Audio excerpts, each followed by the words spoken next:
بسم اللہ الرحمن الرحیم ان اللہ وملائکتہ یصلون علی النبی یا ایہا الذین آمنوا صلوا علیہ وسلموا تسلیما۔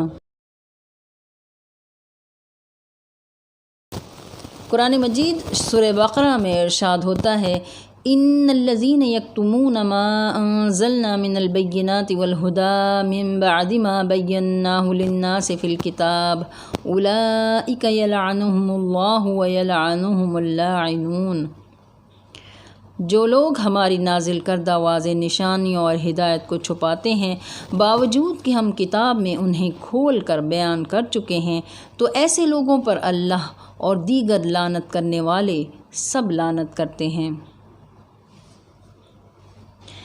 تاریخ اسلام اور واقعہ کربلا کے اصل حقائق سے پردہ اٹھانے کی ہماری یہ چھوٹی سی کاوش دراصل حضرت مولانا مفتی محمد اسحاق مرحوم، جو کہ اہل حدیث پاکستان کے جید علماء میں سے تھے، ان کے خطبات پر مشتمل ہے، اور یہ تمام حقائق ہمارے اہل سنت کی معتبر اور مستند ترین کتب سے لیے گئے ہیں۔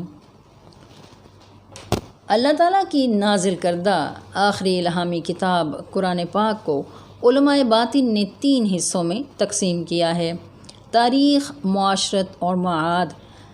تاریخ گزرے ہوئے واقعات و حالات کے بارے میں مفصل حق سچ والا بیان ہے۔ قرآن مجید میں تقریباً 25 پیغمبران علیہم السلام اجمعین کے واقعات بیان کیے گئے ہیں۔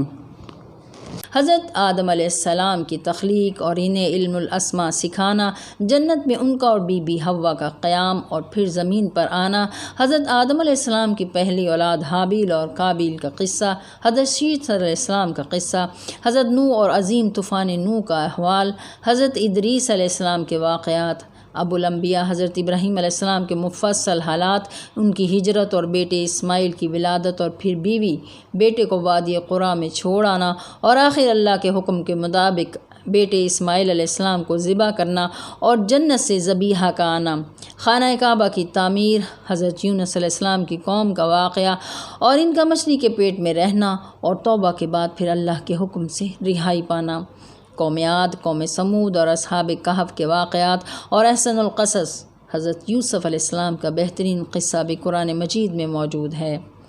حضرت سلیمان علیہ السلام اور حضرت داؤد علیہ السلام کے حالات و واقعات، حضرت موسیٰ اور فرعون کا قصہ، حضرت موسیٰ علیہ السلام کا اپنی قوم بنی اسرائیل کو فرعون سے نجات دلانا اور ان کی قوم کے لیے من و سلوہ کا نزول، حضرت ذوالقرنین اور خضر علیہ السلام کا قصہ، اور پھر حضرت عیسیٰ ابن مریم کی زندگی کے حالات و واقعات۔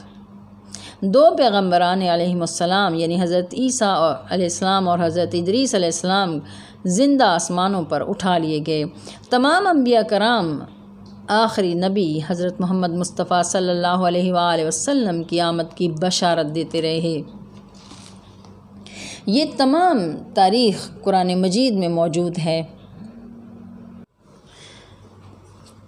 حضور علیہ الصلاۃ والسلام کی سیرت ہی تاریخ اسلام ہے۔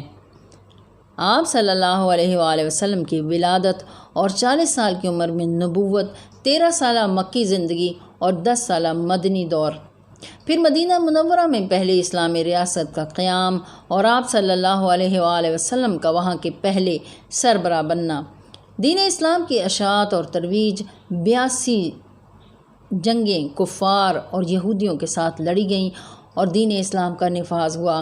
آپ صلی اللہ علیہ وآلہ وسلم کے دنیا سے پردہ فرمانے کے بعد حضرت ابوبکر صدیق رضی اللہ تعالی عنہ نے خلافت کی بھاگ دوڑ سنبھالی۔ ان کے مختصر دور حکومت کے بعد خلیفہ دوم حضرت عمر فاروق رضی اللہ تعالی عنہ کے 10 سالہ دور حکومت میں اسلامی مملکت 22 لاکھ مربع میل تک پھیل گئی۔ حضرت عمر کی شہادت کے بعد حضرت عثمان غنی رضی اللہ تعالیٰ عنہ کا دور حکومت شروع ہوا۔ آج ہم تفصیل سے یہیں سے گفتگو کریں گے۔ حضرت عثمان کے دور حکومت کے پہلے کچھ سال سکون سے گزرے، پھر فتنوں کا دروازہ کھل گیا، بلکہ دروازہ ٹوٹ گیا۔ آپ کی عمر 80 برس تھی، سلطنت بہت بڑی تھی۔ حضرت عثمان رضی اللہ تعالیٰ عنہ طبیعتاً نرم دل تھے، ان کی اس نرمی نے کام خراب کر دیا۔ وہ خود بہت نیک بھی تھے۔ انہوں نے اپنے رشتہ داروں کو حکومت میں اہم عہدوں سے نوازنا شروع کر دیا۔ حضرت ابوبکر صدیق اور حضرت عمر فاروق کے زمانے کے تمام صحابہ معزول کر دیے گئے۔ ولید بن عتبہ جیسے فاسق کو کوفے کا گورنر لگا دیا۔ یہ وہی ولید بن عتبہ تھا جسے حضور صلی اللہ علیہ وآلہ وسلم کے زمانے میں زکوٰۃ کی وصولی کے لیے بھیجا گیا اور آ کر اس نے جھوٹ کہا کہ وہ لوگ زکوٰۃ کے انکاری ہیں۔ لشکر تیار ہوا تو پتہ چلا کہ اس نے جھوٹ کہا تھا۔ اس پر یہ آیت اتری کہ آپ جب زکوٰۃ لینے بھیجیں تو پوری تصدیق کر لیں۔ ولید بن عتبہ شراب بھی پیتا تھا۔ ایک بار اس نے 2 رکعت نماز فجر پڑھائی اور کہا اور پڑھاؤں۔ یہ دراصل مکے کے طلقاء میں سے تھا۔ طلقاء مکے کے وہ خاندان ہیں جو آخری وقت تک حضور صلی اللہ علیہ وآلہ وسلم اور اسلام کے مخالف رہے۔ فتح مکہ کے موقع پر ان سب کو معافی مل گئی اور وہ دائرہ اسلام میں داخل ہو گئے۔ ابو سفیان، معاویہ، ہندا، ولید بن عتبہ اور مروان بن حکم انہی خاندانوں میں سے تھے۔ اور حضرت عثمان رضی اللہ تعالیٰ عنہ کے دور حکومت میں ان کی اولادوں کو عہدے ملتے رہے۔ ان لوگوں کا تاریخ اسلام میں کوئی کردار نہ تھا۔ حضرت عثمان نے اپنے چچا حکم کو مدینہ واپس بلا لیا۔ بی بی عائشہ صدیقہ رضی اللہ تعالیٰ عنہا سے روایت ہے کہ رسول اللہ صلی اللہ علیہ وآلہ وسلم نے حکم اور اس کی اولاد پر لعنت کی تھی اور انہیں مدینہ بدر کر دیا تھا۔ پھر حکم کے بیٹے مروان کو اپنی بیٹی کا رشتہ بھی دے دیا تو وہ داماد بن گیا۔ داماد کو اپنا پرسنل سیکرٹری بنا لیا، اپنی مہر بھی اسے دے دی، اور پھر یہی مروان بن حکم حضرت عثمان غنی رضی اللہ تعالیٰ عنہ کی شہادت کا سبب بنا۔ شام کا مزید علاقہ حضرت معاویہ کو دے دیا اور مزید اختیارات بھی دے دیے۔ یمن میں یعلا بن امیہ کو گورنر لگا دیا۔ یہ وہی یعلا بن امیہ تھا جس نے حضرت عثمان غنی کی شہادت کی خبر سن کر بیت المال لوٹ لیا۔ مصر میں عبداللہ بن سعد کو گورنر لگا دیا۔ خراسان میں عبداللہ بن عامر کو لگا دیا۔ اس نے بھی شہادت عثمان کی خبر سن کر بیت المال لوٹ لیا تھا۔ بصرہ میں بھی اپنا ہی بندہ لگا دیا اور خود حضرت عثمان غنی رضی اللہ تعالیٰ عنہ بیت المال سے اپنے رشتہ داروں کو بے تحاشا وظائف دینے لگے۔ ایک مرتبہ 5 لاکھ دینار خمس کی مد کے طور پر آئے۔ دینار سونے کا ہوتا ہے اور درہم چاندی کا۔ حضرت عثمان نے وہ 5 لاکھ دینار اپنے داماد مروان بن حکم کو دے دیے۔ رشتہ دار گورنروں کی لوگ شکایت لگاتے تو حضرت عثمان انہیں تبدیل کر دیتے، لیکن کچھ عرصے بعد پھر بحال کر دیتے۔ گورنر کوفہ سعد بن ابی وقاص کو معزول کر کے سعید بن العاص کو گورنر کا عہدہ دے دیا۔ مالک بن اشتر نے حضرت عثمان غنی سے شکایت کی مگر کچھ بات نہ بنی۔ انہوں نے واپس آ کر کوفے کے لوگوں کو اٹھایا اور سعید بن العاص کو بے دخل کر دیا۔ وہ واپس مدینہ آ گیا اور لوگوں نے حضرت ابو موسیٰ اشعری رضی اللہ تعالیٰ عنہ کو بطور گورنر قبول کر لیا۔ حضرت حذیفہ بن الیمان کو وزیر خزانہ بنا دیا۔ بے شک بعد میں حضرت عثمان نے ان دونوں کی منظوری دے دی مگر حکومت کی رٹ ختم ہو گئی۔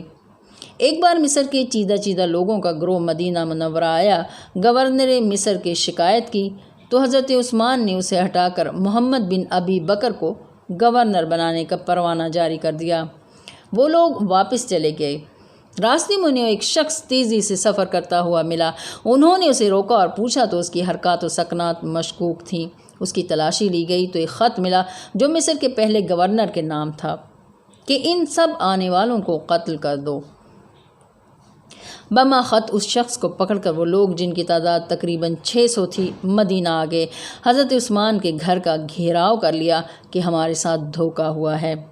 پوچھنے پر انہوں نے کہا کہ کاغذ آپ کا، مہر آپ کی، غلام آپ کا، سواری آپ کی، اور آپ کو پتہ ہی نہیں۔ دراصل حضرت عثمان غنی اس سب سے لا علم تھے کیونکہ یہ سب مروان نے کیا تھا۔ انہوں نے کہا کہ مروان کو ہمارے حوالے کر دیں۔ اس وقت مدینہ میں تقریباً 4000 صحابہ کرام موجود تھے۔ حضرت عثمان غنی کی حکومت کی رٹ ختم ہو گئی تھی۔ ان کے کسی بھی گورنر نے اس بغاوت میں ان کا ساتھ نہیں دیا۔ وہ سب پہلے ہی چاہتے تھے کہ حضرت عثمان غنی شہید ہو جائیں اور ہم بدلہ لینے کا بہانہ کر کے بغاوت کر دیں اور بدلہ بھی لیں۔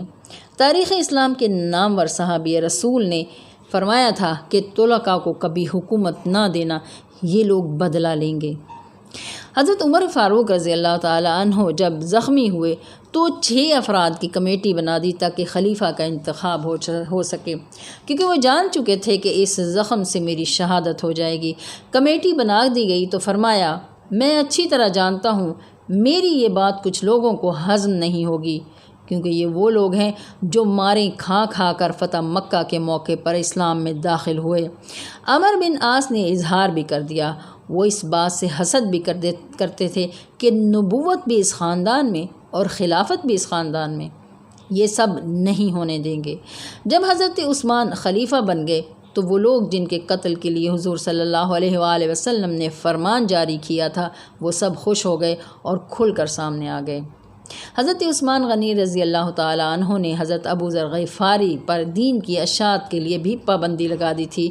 شہادت عثمان کے بعد مدینہ کے مسلمانوں نے مسجد نبوی میں کھلم کھلا مولا علی کرم اللہ وجہ الکریم کو خلیفہ بنا دیا اور ان کی بیعت بھی کر لی۔ گورنر شام حضرت معاویہ نے بغاوت کا اعلان کر دیا، بہانہ حضرت عثمان کے قاتلوں سے بدلہ لینے کا کیا، جنہیں باغی گروہ نے گھر میں گھس کر شہید کر دیا تھا۔ پھر یہ لوگ فرار ہو گئے تھے۔ مولا علی نے امیر معاویہ کی بغاوت کو کچلنے کی کوشش کی تو سازش کر کے ام المومنین حضرت عائشہ صدیقہ رضی اللہ تعالی عنہا کو جنگ جمل میں مولا علی کے مقابل لا کھڑا کیا۔ جنگ جمل میں طلحہ اور زبیر ہمراہ تھے۔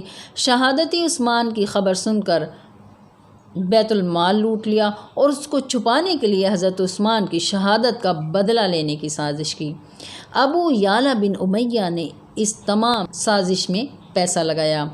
جب بی بی عائشہ صدیقہ رضی اللہ تعالی عنہا کو کتے بھونکنے والی حدیث سنائی گئی تو بی بی عائشہ صدیقہ واپس جانے لگیں، تو انہیں مشورہ دیا گیا کہ جا کر صلح کر لیں گے۔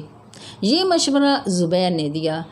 گھر سے نکلیں، یہ بی بی عائشہ صدیقہ کی غلطی تھی، کیونکہ حق علی کے ساتھ ہے۔ فرمان رسول صلی اللہ علیہ وآلہ وسلم ہے، یا اللہ جدھر علی ہے ادھر حق پھیر دے۔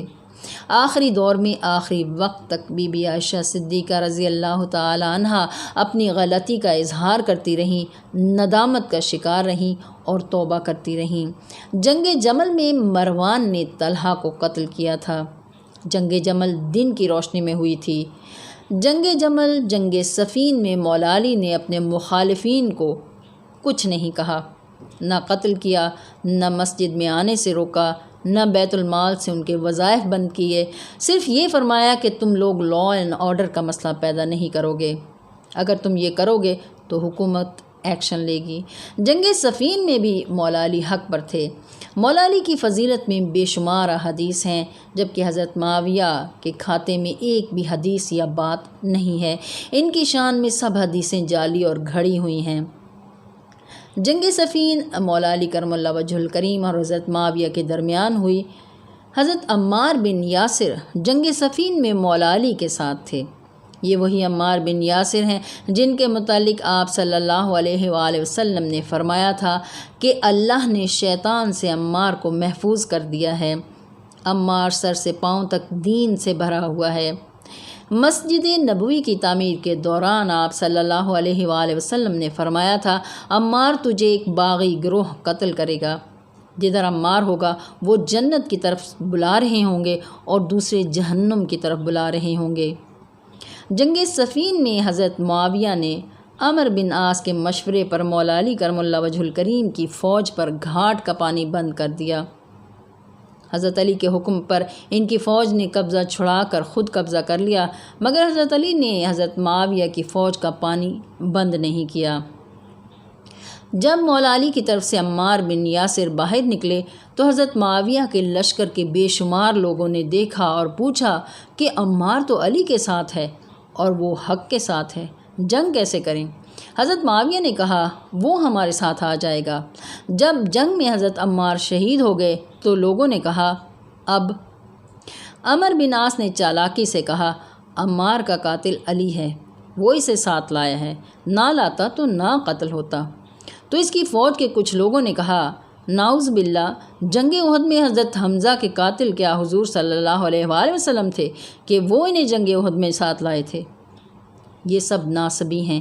ناصبی کا مطلب دشمنان اہل بیت ہیں، بغض اور حسد رکھنے والے لوگ۔ حق کا مطلب سچ ہے، باطل کا مطلب جھوٹ ہے۔ جب حضرت معاویہ کے لشکر کو جنگ میں شکست ہونے لگی تو عمر بن عاص کے مشورے پر قرآن نیزوں پر رکھ لیا کہ آؤ قرآن پر فیصلہ کریں۔ مولا علی نے اپنی فوج سے کہا یہ غلط ہے، دھوکہ ہے، مگر فوج کی اکثریت نے کہا قرآن پر فیصلہ کر لیں۔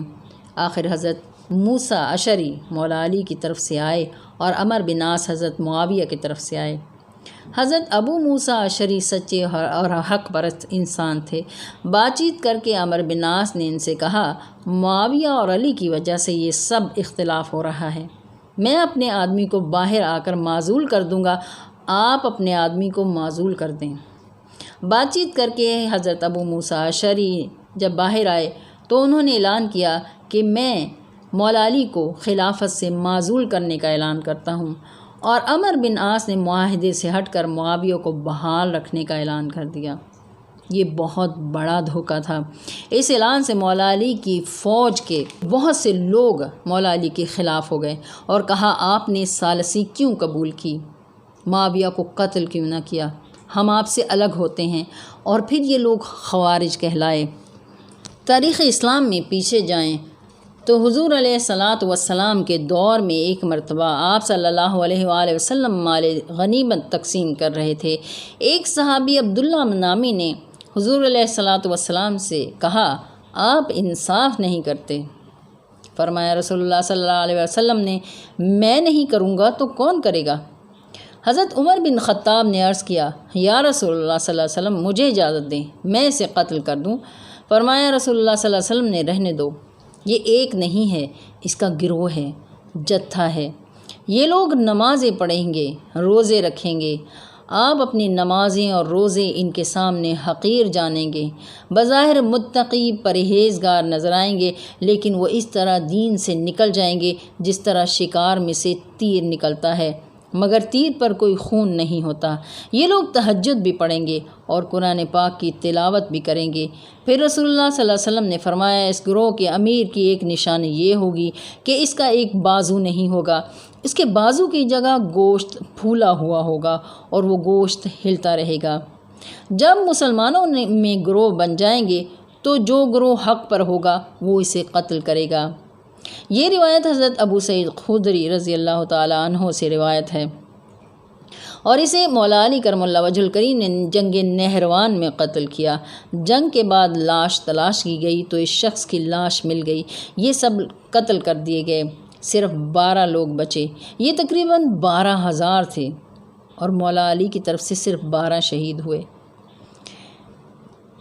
حضرت علی کرم اللہ وجہ الکریم کے مخالفوں اور امیر شام کے حامیوں نے چھپ کر بستی میں جا کر لوگوں کو قتل کرنا شروع کر دیا، یہاں تک کہ عبداللہ ابن حباب کو بھی قتل کیا اور اس کی حاملہ بیوی کو قتل کر کے اس کے پیٹ کو چاک کر کے اس کے بچے کو نیزے پر لٹکایا۔ جنگ صفین، جنگ جمل اور جنگ نہروان حضرت علی کرم اللہ وجہ الکریم کے خلاف لڑی گئی، مگر بنو امیہ نے، حضرت معاویہ نے ایسا پروپیگنڈا کیا، ایسا گرد و غبار اڑایا کہ اصل بات چھپ گئی، اصل دین چھپ گیا۔ حضرت علی کرم اللہ وجہ الکریم کا 4.5 سالہ دور کا ایک دن بھی آرام سے نہیں گزرا۔ حضرت معاویہ نے اپنے خاص بندے بسر کو فوج دے کر بھیجا کہ یمن جاؤ اور جو حضرت علی کو خلیفہ مانتا ہے، محبت کرتا ہے، اسے قتل کر دو۔ مکہ، مدینہ میں، یمن میں ان گنت قتل کیے گئے، اور اس نے مدینہ میں تلوار کے زور پر حضرت جابر بن عبداللہ انصاری جیسے صحابی سے زبردستی بیعت لی۔ حضرت معاویہ دنیاوی حکومت قائم کرنا چاہتے تھے جس کا کوئی دین، کوئی اصول نہ ہو۔ جبکہ مولا علی کرم اللہ وجہ الکریم دینی حکومت قائم کرنا چاہتے تھے۔ سب سے پہلے حضرت معاویہ نے بغاوت کا بیج بویا۔ جنگ جمل کی وجہ سے حضرت معاویہ کی بغاوت کامیاب ہوئی، پھر جنگ صفین میں سازش اور دھوکہ بازی ہوئی اور کانٹا بدل گیا۔ جنگ نہروان میں خارجیوں نے حضرت معاویہ کا رستہ ہموار کر دیا۔ سر کاٹ کر بھیجنا بھی حضرت معاویہ کے دور میں دوبارہ شروع ہوا، جسے آپ صلی اللہ علیہ وآلہ وسلم نے اپنے دور حکومت میں ممنوع قرار دیا تھا۔ جنگ صفین میں حضرت عمار بن یاسر کا سر کاٹا گیا۔ حضرت معاویہ نے ہمدان کے علاقے پر حملہ کیا تاکہ علاقہ مولا علی کرم اللہ وجہ الکریم سے واپس لیا جا سکے۔ اس جنگ میں مسلمان عورتوں کو پکڑ کر لونڈیاں بنا لیا گیا۔ یہ پہلا موقع تھا کہ مسلمانوں نے مسلمانوں کی عورتوں کو لونڈیاں بنا کر بازار میں بیچا۔ حضرت حجر بن عدی جیسے زاہد و عابد صحابی رسول کو حضرت معاویہ نے مولا علی کی حمایت کرنے پر قتل کروا دیا۔ حضرت علی کرم اللہ وجہ الکریم ناقۃ اللہ ہیں۔ حضرت صالح کی اونٹنی بھی اللہ کی اونٹنی تھی، خاص تھی۔ مولا علی کی شہادت کے بعد امت مسلمہ پر عذاب آ گیا۔ حضرت علی کا قتل ایک شخصیت کا قتل نہیں تھا، بلکہ ایک مکمل سکول آف تھاٹ کا قتل تھا۔ حضرت معاویہ کے عہد میں ان کے حکم سے تمام گورنر جمعہ کے خطبوں میں برسر منبر مولا علی کرم اللہ وجہ الکریم پر دشنام کی بوچھاڑ کر دیتے تھے۔ مسجد نبوی میں منبر رسول، روضہ رسول صلی اللہ علیہ وآلہ وسلم کے سامنے مولا علی کو گالیاں دی جاتی تھیں۔ ام المومنین حضرت ام سلمہ سے روایت ہے کہ آپ صلی اللہ علیہ وآلہ وسلم نے ارشاد فرمایا، جس نے علی کو گالی دی اس نے مجھے گالی دی۔ حضرت علی کرم اللہ وجہ الکریم میں ایک بھی عیب نہیں تھا کہ وہ خلیفہ نہ بن سکیں، اور حضرت معاویہ میں ایک بھی ایسی خوبی نہ تھی کہ وہ خلیفہ بن سکیں۔ حضرت معاویہ نے حق کے ساتھ جنگ لڑی۔ وہ دنیا کے لالچی تھے، جھوٹ بولتے تھے، قرآن سے بھی دھوکہ کیا، حق پر اور علی پر لعنت کرتے رہے اور کراتے رہے، اور آخر یزید کے لیے زبردستی دھوکے سے بیعت بھی لی۔ ان کی شان میں ایک بھی حدیث رسول صلی اللہ علیہ وآلہ وسلم نہیں ہے۔ شام کے لوگوں نے حضرت امیر معاویہ کی شان کے بارے میں پوچھا تو امام نسائی نے جواب دیا، اگر برابر بھی چھوٹ جائیں تو بڑی بات ہے، اور لوگوں نے امام نسائی کو پتھر مار مار کر شہید کر دیا۔ حافظ ابن حجر عسقلانی فتح الباری میں فرماتے ہیں کہ امام احمد بن حنبل کے بیٹے عبداللہ نے اپنے والد سے پوچھا کہ علی اور معاویہ کے بارے میں آپ کا کیا خیال ہے؟ تو امام احمد بن حنبل نے جواب دیا، علی کی دشمنی بے حد و حساب ہو گئی۔ ان کے دشمنوں کو جب ان میں ایک بھی عیب نہیں ملا تو پلاننگ کر کے یہ پروپیگنڈا شروع کر دیا کہ حضرت معاویہ کی شان بیان کرنا شروع کر دی۔ ایسے خصائل اور ایسی شان گھڑی جس کا دین اسلام میں کوئی ذکر ہی نہیں۔ جعلی حدیثیں گھڑی گئیں۔ دشمنان اہل بیت میں ناصبیوں نے، بنو امیہ کے نوکروں نے جعلی حدیثیں گھڑی۔ حضرت معاویہ کو کاتب وحی کہا گیا۔ جب یہ طلقاء فتح مکہ کے موقع پر اسلام میں داخل ہوئے، اس وقت 99% قرآن پاک نازل ہو چکا تھا۔ یہ سب مسلمانوں کے ساتھ دھوکہ کیا گیا جو آج تک جاری ہے۔ 90 سال تک بنو امیہ اور اس کے خاندان نے حکومت کی، اور اس دوران مولا علی کرم اللہ وجہ الکریم کے خلاف پروپیگنڈا مہم عروج پر رہی۔